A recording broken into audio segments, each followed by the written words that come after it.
Welcome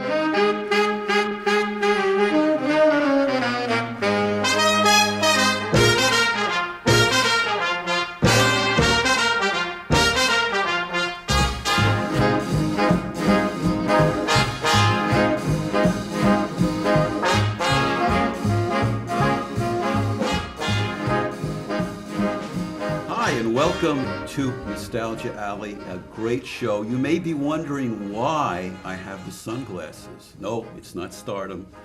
What happened, and you can probably see it here, black and blue, and all I got to say is you should see the other guy. No, it wasn't a ballroom brawl where I took on 9 or 10 people. Actually, on the way to a garage sale, slipped, hit the pavement, and this is it. Mike, can you make this disappear?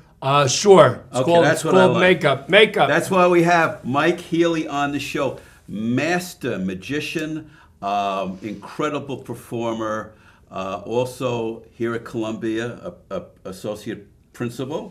Assistant principal.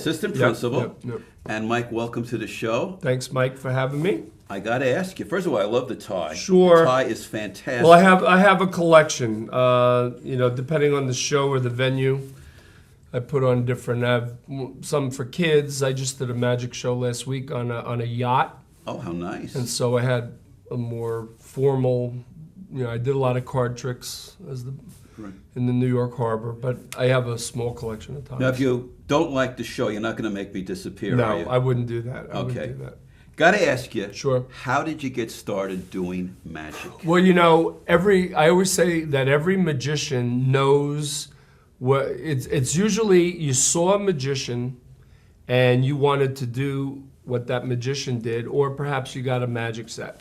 So with me, it was kind of both. When I was 10 years old, I was living in the Bronx, and somebody, I don't remember who, for Christmas got me a magic set. And I remember that because soon thereafter I moved to New Jersey. So I remember the Bronx. That's why I remember 10 years old. So I like to tell people I've been doing magic now for 45 years.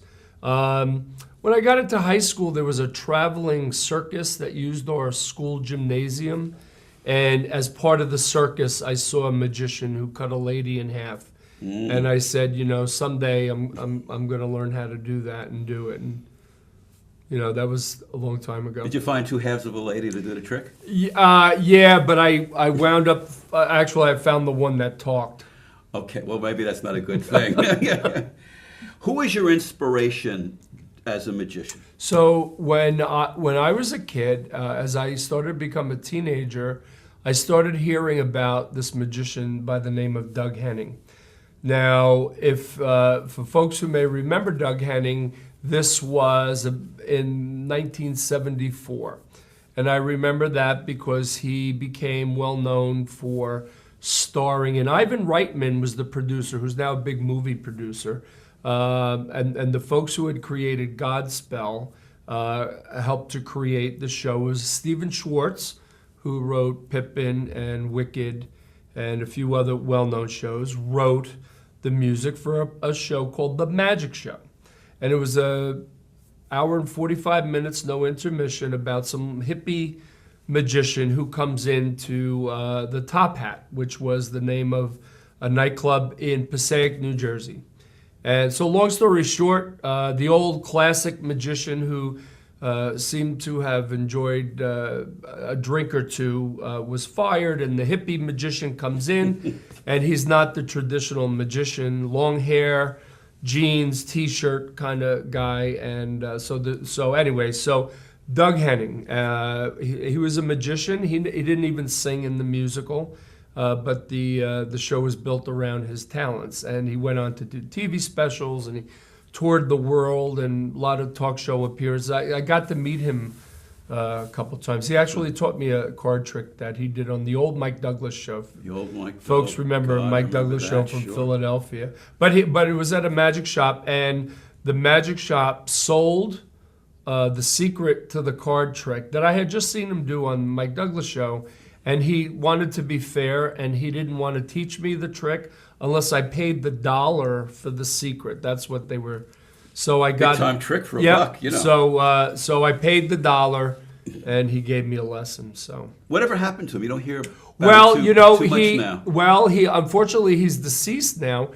He died. Well, that's a good reason, isn't it? In 2000 he got very involved in transcendentalism and worked with the Maharishi to develop what was supposed to be amusement park-like places around the world that kind of delved into the whole philosophy of transcendentalism. And so he did that a little bit. He actually gave up magic. He sold all of his magic stuff.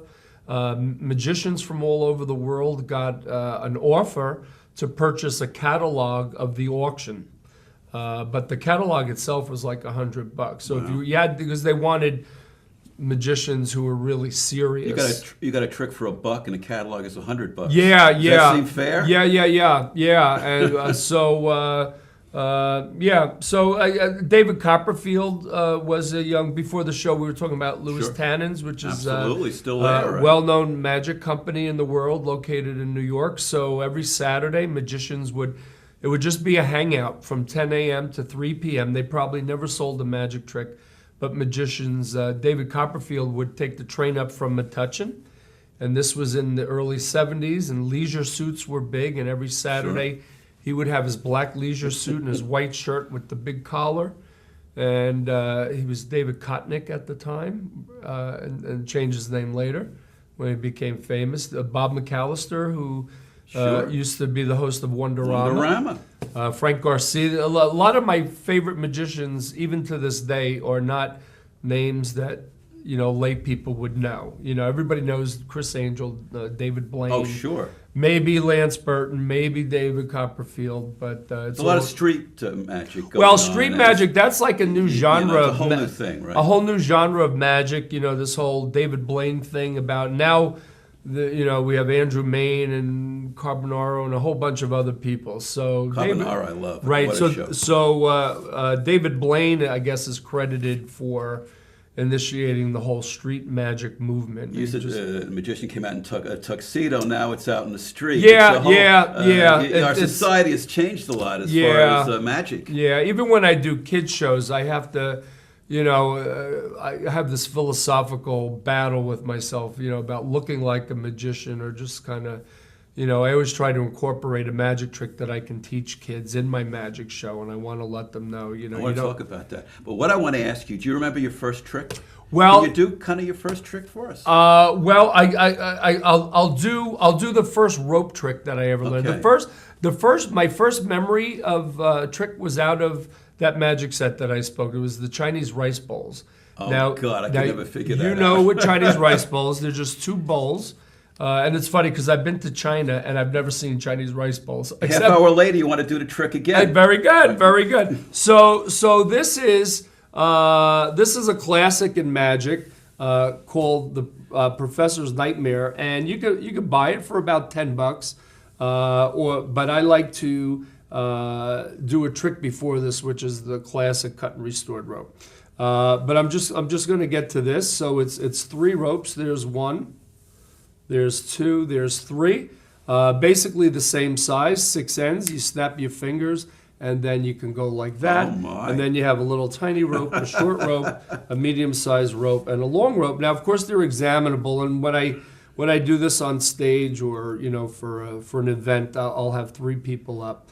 And they can check it out. So they don't stretch, and I like when I do card tricks. I use rope, and then I leave the rope at the venue, or the birthday kid or the guest of honor gets to take the rope home, or the deck of cards, because I don't use trick decks either. So I don't want anybody to think I'm bringing a deck of cards. It's a trick deck. So the way this goes back is we have 3 ropes, 3 different sizes.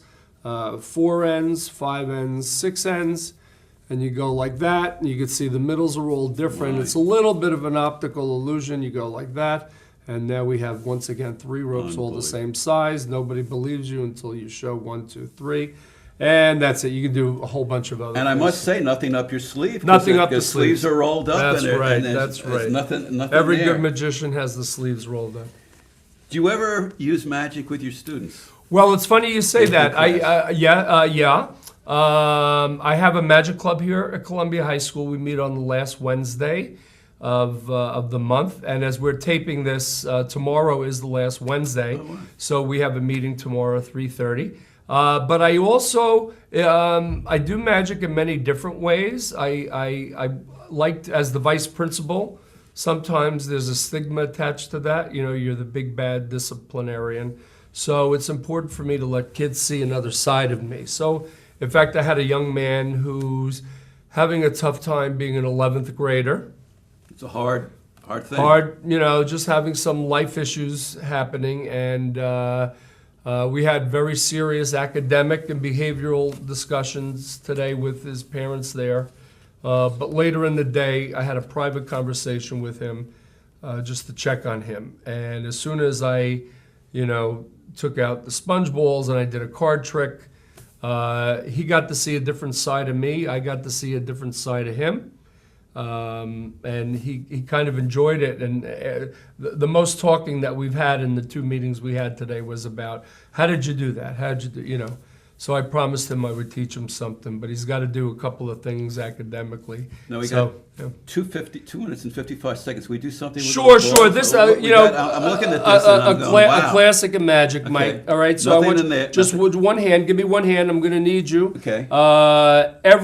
This is like Magic 101. All right, so I'm almost embarrassed to do this. You just take that one, close your hand. If I had a magic wand, I would tap over here. I would tap over here, and as I slowly open my hand, mine disappears. Open up your hand. Oh, surprise! My, look at there you go. 2 big ones there. Okay. Whoa, unbelievable. So, also Harry Houdini, was he as great as people? I guess for that era. Well, I'm going to say that's he. You have to remember that Harry Houdini performed before the internet. Planes, he didn't travel by plane, and yet he traveled around the world, performing for thousands and thousands of people in live performances, outdoors, indoors. Most people don't know he was a regular magician, one that would pull a rabbit out of a hat or make something disappear, but then quickly developed this a forte of escape magic. And so to this day, when you say escape magic, you can't help but think about Harry Houdini. In fact, the Magic Club is about to donate. Harry Houdini is buried out in a cemetery in Queens, New York. Right. And it's his grave site is constantly in a state of disrepair. So there's a fund set up by the Society of American Magicians to collect funds to upkeep his grave site. It's about $1,000 a year, and so the Magic Club here at Columbia High School will be donating a year's worth of funds, or $1,000, to that fund in the name of the Columbia High School Magic Club. Great Harry Houdini. Yeah, Master Locksmith. That's part of how he did a lot of those wonderful tricks. Yeah, I was at a convention recently and bought a set of lockpicks from a guy who was a former locksmith who was there trying to teach people, really selling his lockpicks. He would be in a jail. His wife would kiss him and pass the pick onto him. Yeah, right? You're giving away secrets. Yeah, that's right. That's right. That's terrific. Yep. We got to take a break. Public service. So what I want you to do, can you make us disappear? Sure. Okay. In 13 seconds. 12. Left. 10. Sure, here we go. Boom. We're gone. We're gone. How about it? After 17 years working as a mason, Mike was laid off. I met him when he came into the library looking for help. He found a job opening, but the application was only online. Mike said he'd spent his entire life around tools, but had never used a computer. I showed him how, and he ended up applying for numerous jobs online. I saw Mike the other day. His new computer skills paid off. He's working again. New Jersey libraries are transforming lives. Tell us your story.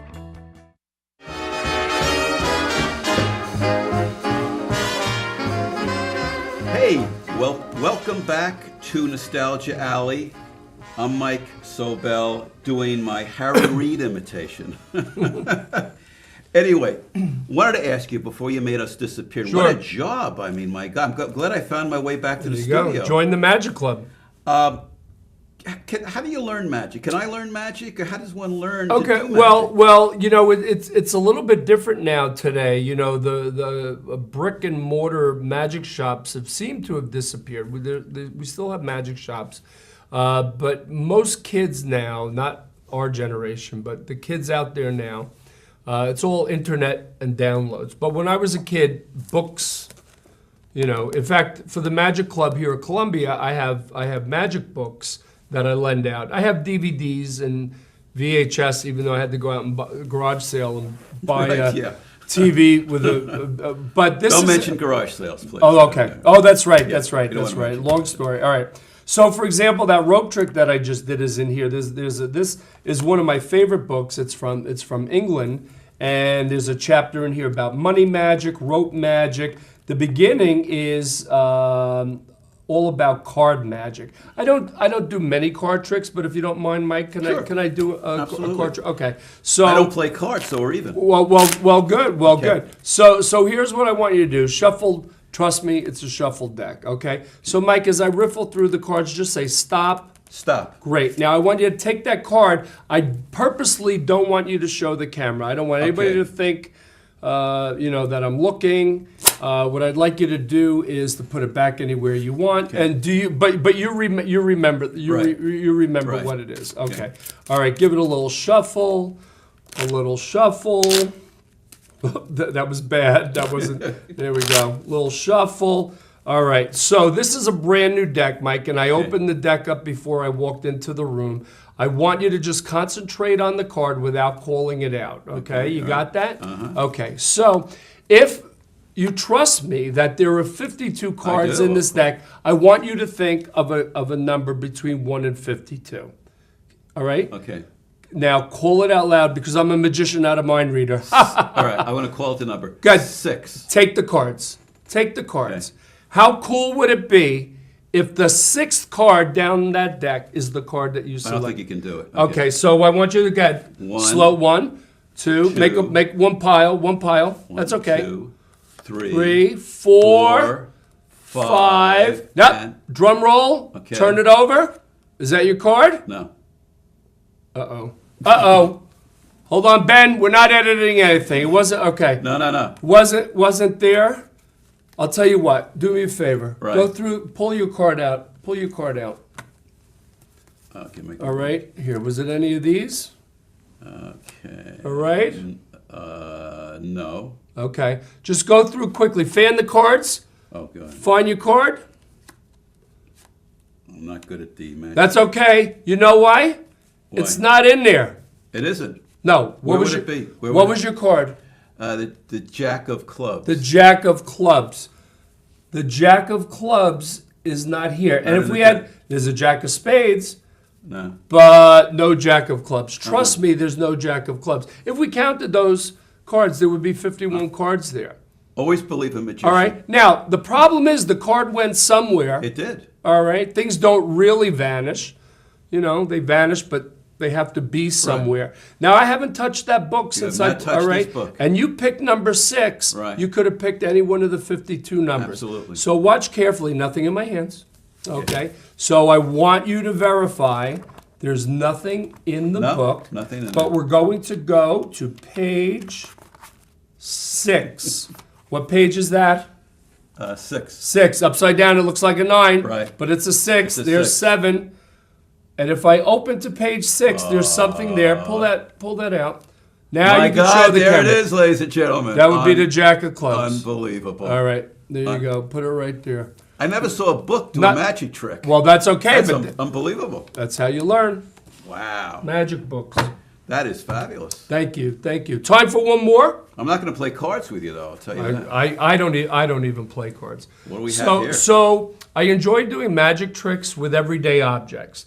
People find out you're a magician right away. They want to do a trick. And you can't go like this and say, I don't have a trick. All right. So I like impromptu, I'm in McDonald's, soda straw, cup, whatever. So this is a trick.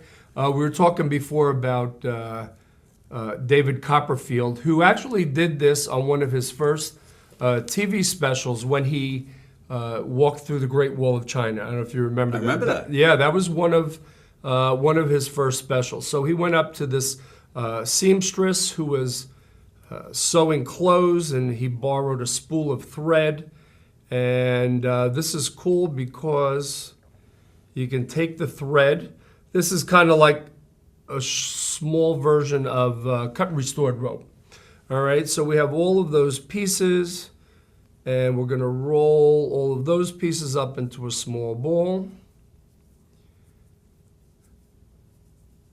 Now, sometimes I do this with music, so if you want to hum, you just... All right, so here we go. Here comes the magic, all right?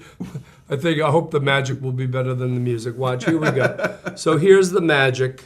Watch.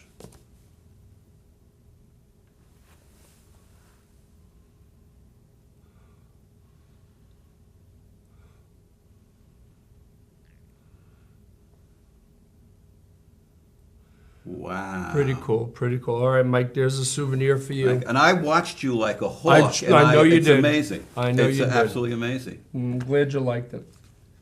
Got anything else in your bag of tricks? In my bag of tricks? Your bag of tricks. Well, I want to put in a plug for the Society of American Magicians. And I didn't mention Siegfried and Roy. Siegfried and Roy. Tell us about that horrible accident. All right, what Siegfried and Roy were well-known magic duo in Las Vegas, and they were at the Mirage Hotel for many years, with well-known for lions and tiger act, and actually other wild animals. They had elephants and all kinds of things. And so they were well known. In fact, the funny thing is I was so excited to get to Las Vegas the very first time to go see them. And for the first time in like 30 years, they had left Las Vegas for a couple of months to tour Europe. Wow. So I was so disappointed I didn't get to see them. When they came back from Europe, on the way back, they stopped at Radio City Music Hall and performed, I think, 4 shows, and I got to see them there. And then years later, I got to see them at the Mirage. But for folks who were around, I think in 2003, there was he's not calling it an accident. Roy, who was the dark-haired magician of the two, was bitten badly by one of his tigers. He claims he had a stroke on stage and fell, and the tiger went to protect him and pull him off stage and chomped his teeth into his neck. But anyway, so most people were calling it a bad accident. So this is something I just picked up at a magic auction up in Massachusetts. This is one of the programs from their show, and I'm actually going to bring this to an auction, make a couple of bucks, get some of my money back. And this is an issue of MUM from April 1978. Now, MUM stands for Magic, Unity, and Might. That's the slogan for the Society of American Magicians. So when you join the Society of American Magicians, this is the monthly magazine. And it's interesting because it's dated 1978, and there are a lot of magic tricks advertised. So you get to see 1978 prices. So, Exactly. So that's pretty cool. Now, you've traveled around the world, haven't you? Well, I've been lucky. I've traveled around the U.S. I belong to the International Brotherhood of Magicians and the Society of American Magicians, and every year they have an annual convention. This year it's in Philadelphia and Jacksonville, Florida. But I won't be able to attend because every 3 years, internationally, we have a magic convention called FISM. FISM it's French Federation, it's all French words, but it stands for the International Federation of Magic Societies. And all of the magic societies in the world get together. This year it's in Rimini, Italy, from July 6th to July 11th. And the highlight of the week is a magic competition. So whether you're a close-up performer or a stage performer, magic competition going on all day and all night for the 6 nights of the convention. And then on the last night, they crown the Grand Prix winner for close-up magic and stage magic, and then you get to have that title for 3 years. So 6 years ago, it was in Beijing, China. And I went to Beijing in 2009, and then in 2012, it was in Blackpool, England, which is a city on the, very much like Atlantic City for England, on the northwest coast. And then at the end, on the 6th night of Rimini, they will tell you where the convention will be in 2018. You know what I like? Magic is the international language. Wherever you are in the world, people understand magic, which I think is terrific. Sure. Well, it's just like playing an instrument too. That's an international language too. There are many. I like to talk when I do magic, but I have an act where I have music playing, so that if I'm in a crowd that maybe doesn't enjoy my humor or doesn't want to see a comedy show, I have a dove act, and I do some mind reading and a little escape magic and stuff like that. But I can do an act talking or not talking. But you're absolutely right. I love it. Whatever your age, you could be a little kid, or you could be 80 or 90 years old. Everybody loves magic. It puts a smile on your face. When you go to these magic conventions, by the way, Society of American Magicians has a youth group called SYM, Society of Young Magicians. And so if you're under 18, you can enjoy a lot of the benefits of the membership. So many of my Magic Club members here at the high school belong to SYM. In our age with computers and video games, do you find that people are still interested in learning magic? Well, yeah, but those folks our age still push the books. I have a big library at home of books, but I also balance, with some online stuff or internet stuff, and now downloads. Sometimes when I purchase a card routine or a magic trick, instead of having something mailed to me, I can pay $9 online and then download the instructions with a video or graphics or whatever. So it's just a little bit different. I miss those magic shops, but we're lucky that in Manhattan right now there are two big magic. Thank God for Lieutenant. Right? And what are the original people are there? How old is he? Well, I don't think he's around anymore. They're all dying on us. Well, it's funny because when a magician dies, we have what we call the broken wand ceremony. Yes. So that's a ceremony that takes place at a magician's funeral. You take a wooden wand and you break it and you place it in the coffin. That's symbolic of, the magic is done. And I got 55 seconds before it disappears. If you want to start learning magic, how do you do that? Where do you go? Well, you know what? I would go online and do a Google search for Society of American Magicians or International Brotherhood of Magicians. And once you get onto their sites, they will direct you to a lot of great resources. Magic books are a great way to learn. Go to the library. 793 is 0.8 is the Dewey Decimal number for magic books. Every library has magic books. That rope trick that I did before was from a magic book. But learning it from a book is different from learning it from a teacher. Sure. Because you can look at it, but it's kind of hard. Nothing wrong with that, too. Mike, it's great to have you on the show. Thanks, Mike. You are terrific. Take care of that eye. I will, and this is Mike Sobel saying goodnight to you, and especially to you. Let's make us disappear. Are you ready? Poof!